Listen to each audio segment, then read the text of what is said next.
वह तुम्हारा पति है, तुम उसके सवाल का जवाब क्यों नहीं दे रही हो? सुहाग रात की सेज पर बैठी अनन्या को अपने नए जीवन को लेकर जरा सा भी उत्साह ना था और ना ही उसके दिल में अपने पति से मिलन की कोई आस थी। सुहाग की सेज पर बैठी अनन्या को तो सिर्फ अपने माता पिता पर गुस्सा आ रहा था कि क्यों उन्होंने उसकी शादी साहिल से करवा दी।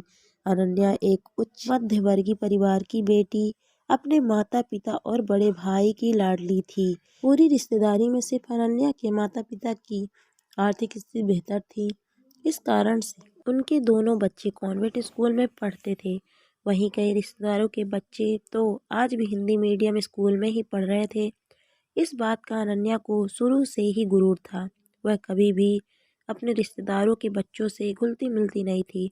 शुरू से ही कॉन्वेंट स्कूल में पढ़ी हुई अनन्या को लगता था कि इंग्लिश मीडियम पढ़े हुए लोग ही सोसाइटी में एक स्टेटस पाते हैं। जब भी माता पिता का अपने रिश्तेदारों में जाना होता तो सभी बच्चे अनन्या को अपने साथ खेलने के लिए बुलाते, पर वह उन्हें ऐसे हे दृष्टि के साथ देखती जैसे पता नहीं कौन आ गया हो। वहीं उसका बड़ा भाई उन लोगों के साथ मस्त होकर खेलता।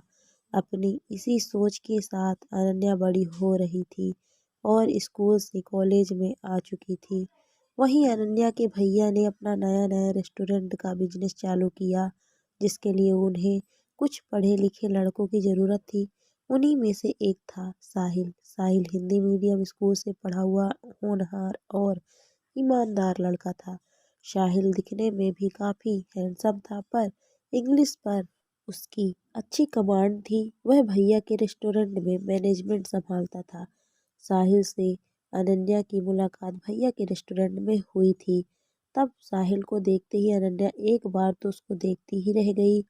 पता नहीं जवान दिल तब कितनी ही बातें सोच गया, पर जब भाई से पता चला कि वह हिंदी मीडियम है तो उसने अपने दिल में आए सारे विचार से बढ़ा दिए, क्योंकि उसके दिल में तो यही था कि वह जिससे भी शादी करेगी वह कॉन्वेंट में पढ़ा हुआ कोई शहजादा होगा। जब अनन्या की शादी की बातें चलने लगी तो भैया माता पिता सभी की पहली पसंद साहिल ही था। किसी अजनबी से अपनी बेटी को ब्याहने से बेहतर उन्हें जानकार लड़के से ही ब्याहना बेहतर लगा। अनन्या ने हालांकि काफी विरोध किया, पर माता पिता और भैया के सामने एक ना चली। आखिर साहिल में कमी थी ही क्या? हिंदी मीडियम से शिक्षित होना यह तो कोई कमी नहीं। इस कारण माता पिता ने और भैया ने उसकी बात नहीं मानी और उसका विवाह साहिल के साथ करवा दिया। अभी अनन्या अपने विचारों में ही थी कि अचानक कमरे का दरवाजा खुला और साहिल कमरे में आया, जिसे देखकर अनन्या का गुस्सा चरम सीमा पर पहुंच गया, पर फिर भी वह अपने होंठ सिए चुपचाप बैठी रही। जैसे ही साहिल अनन्या के पास आया और उसने अपने हाथ उसके हाथों पर रखा, अनन्या ने गुस्से से उसका हाथ झटक दिया। मुझे छूने की कोशिश मत कीजिए। क्या हुआ अनन्या, तुम गुस्से में क्यों हो? किसी ने कुछ कहा क्या? नहीं, पर मुझे आपसे कोई बात नहीं करनी। मैं थक गई हूँ, सोना चाहती हूँ। साहिल को अनन्या का यह व्यवहार समझ ही नहीं आ रहा था, पर फिर भी शादी विवाह की रस्मों में थकावट हो जाती है, ऐसा सोचकर साहिल पलंग के दूसरे तरफ जाकर चुपचाप सो गया। दूसरे दिन भी अनन्या ने साहिल से कोई बात नहीं की। साहिल बार बार अनन्या के पास आने की कोशिश करता, पर अनन्या का रूखा व्यवहार उसकी समझ से परे था। जब पग फेरे के लिए अनन्या अपने मायके गई, तब भी साहिल से अनन्या ने कोई बात नहीं की। ये बात उसके भैया ने नोटिस कर ली। जब अनन्या अपनी माँ के पास अंदर कमरे में गई हुई थी तो भैया कमरे में आए और लगभग उसे डांटते हुए बोले, यह क्या हरकत है अनन्या, तुम साहिल से बात क्यों नहीं कर रही हो? अनन्या ने कोई जवाब नहीं दिया। मैं तुमसे ही पूछ रहा हूँ अनन्या, जवाब दो। वह तुम्हारा पति है, तुम उसके किसी भी सवाल का जवाब तक भी नहीं दे रही हो। अच्छा लगता है क्या यह सब? क्यों अच्छा नहीं लगता? आपने जबरदस्ती मेरी शादी उससे करवा दी। मुझे तो वो बिल्कुल पसंद नहीं था। पता नहीं ऐसा क्या देखा आप लोगों ने उसमें जो उससे मेरी शादी करवा दी। क्यों, क्या कमी है साहिल में जो तुम्हें वह पसंद नहीं है? मैं कहाँ और वो कहाँ, उसकी और मेरी कोई जोड़ी ही नहीं है। वो हिंदी मीडियम से पढ़ा हुआ गंवार, बस बहुत बोल लिया तुमने। वो सिर्फ हिंदी मीडियम से पढ़ा हुआ है तो उसकी कोई वैल्यू नहीं तुम्हारे सामने। तुम क्या हो पहले वो देखो। हिंदी मीडियम से पढ़कर भी वो तुमसे लाख गुना बेहतर है। तुम तो अपना कैरियर तक नहीं बना पाई और वो अपने पूरे घर की जिम्मेदारी उठाता है। उसे बोलता देख कर तो कोई भी नहीं कह सकता कि वो हिंदी मीडियम से पढ़ा हुआ है और तुम उसमें कमी निकाल रही हो। अब की बार माँ ने कहा तो अनन्या चुप हो गई। उसे चुप देखकर माँ ने बोलना जारी रखा। जब मेरी शादी हुई थी तब मैं भी यही सोचती थी कि पढ़े लिखे लोग ही इंसान कहलाने लायक हैं।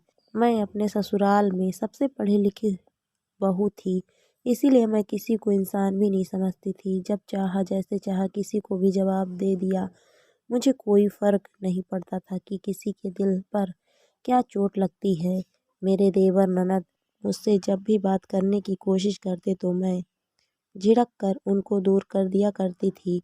यहाँ तक कि मेरे किसी भी सामान को उन लोगों को हाथ तक नहीं लगाने देती थी, यह कहकर कि तुम लोग गंवार हो, तुम्हें क्या पता कि इन चीज़ों को कैसे इस्तेमाल करना है। इस कारण से वो लोग भी मुझसे दूर दूर रहने लगे। तुम्हारे पापा भी कई बार समझाते कि मैं अपना व्यवहार बदलूं, पर नहीं, मैंने तो अपनी सोच की पट्टी अपने आंखों पर लगा रखी थी। इसीलिए लड़ झगड़ कर आखिरकार मैंने तुम्हारे पिता को शहर में आने के लिए मजबूर कर ही दिया। पर उससे पहले मैंने घर का बंटवारा करवा ही दिया। अपना हिस्सा बेचकर हम लोग शहर में आ गए। उसके बाद तो मुझे अपने ससुराल वालों से कोई लेने देना तक नहीं था। मुझे तो बस पढ़े लिखे लोगों से दोस्ती करना और उनके साथ रहना पसंद था। पर कहते हैं ना कि किस्मत सब कुछ दिखाती है। मेरी यह गलतफहमी उस दिन दूर हो गई जब तुम्हारे पिता का एक्सीडेंट हुआ। इलाज के लिए काफ़ी पैसों की ज़रूरत पड़ी और मेरे सारे पढ़े लिखे दोस्त ने मुझसे मुंह फेर लिया। उस समय तुम्हारे चाचा जी ने अपने भाई को बचाने के लिए अपना हिस्सा बेचकर पैसा अरेंज किया, यह कहकर कि भाई की ज़िंदगी ज़रूरी है। तब समझ में आया कि इंसान की अहमियत होती है और अब वो तो यह गलती कर रही है बेटा। शाहिल अच्छा लड़का है, भगवान के लिए समझ, वरना हिंदी मीडियम के चक्कर में अपना खुद का घर बिगाड़ लेगी और फिर अकेली रह जाएगी। माता पिता कब तक साथ खड़े रहेंगे? जरा सोच कर देख। देख अनन्या, माँ ठीक कह रही है। तेरी और मेरी परवरिश एक साथ हुई है, पर मेरे दिमाग में तो कभी ये बातें नहीं आई। वक्त लेना चाहती है तो ले ले। शाहिद समझदार लड़का है, वह सब समझता है, लेकिन बिना सिर पैर की बातों की वजह से अपना घर बिगाड़ना चाहती है तो फिर सोच ले।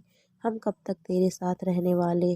रहना तुझे तेरे पति के साथ ही है। और वैसे भी साहिल ने तेरे साथ कुछ गलत नहीं किया कि हम तेरे पक्ष में खड़े हों, भैया ने कहा। ऐसा कहकर भैया माँ के साथ कमरे के बाहर चले गए, जबकि अनन्या कमरे में अकेली सोचती रह गई। आखिर भैया ने कुछ गलत भी तो नहीं कहा था। सिर्फ इतनी छोटी सी बात पर किसी को गंवार समझ लेना कि वो हिंदी मीडियम में पढ़ा हुआ है, यह तो गलत है। और फिर शाहिल तो मुझसे कहीं भी कमतर नहीं है, बल्कि मैं ही उसके सामने पग फेरे के बाद जब अनन्या ससुराल लौट रही थी तो वो एक नई अनन्या के रूप में घर में प्रवेश कर रही थी। हालांकि वो अच्छी तरह जानती थी कि रातों रात अपनी सोच को बदलना मुमकिन नहीं है, पर कोशिश तो की ही जा सकती है। दोस्तों, कहानी आपको कैसी लगी कमेंट करके ज़रूर बताइए। कहानी अच्छी लगी तो वीडियो को लाइक शेयर करें। अगर आप मेरे चैनल पर नए हैं तो प्लीज़ मेरे चैनल को सब्सक्राइब भी करें। Thank you for watching my video.